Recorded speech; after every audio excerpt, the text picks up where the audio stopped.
ఉత్తర భారతదేశంలో సుప్రసిద్ధులైన మహాత్ములు గురు శరణాథ్జీ మహారాజ్ ఇటీవల మధురలోని తమ ఉదాసీన్ ఆశ్రమం నుండి ఎవ్వరికీ చెప్పకుండా తిరుమలకు వచ్చారు. శ్రీ వెంకటేశ్వరుని దర్శించుకోవాలన్న ఆలోచన వచ్చిన వెంటనే ఆయన ఒంటరిగా తన శిష్యులెవ్వరికీ చెప్పకుండా వచ్చేశారు.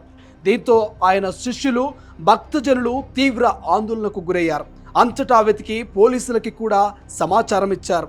తెలంగాణలో కూడా మహారాజ్కి ఉన్న శిష్యులు ఇక్కడి పోలీస్ అధికారుల సహాయం అర్థించారు.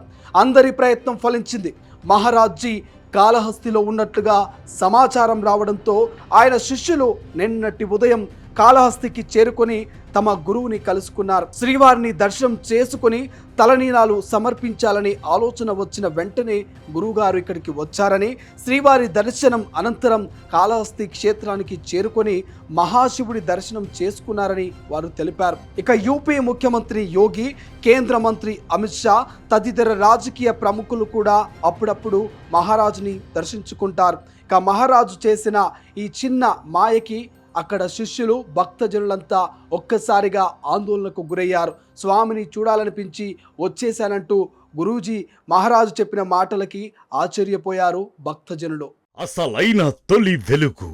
ఫాలో వాట్సాప్ @తొలి వెలుగు అఫీషియల్.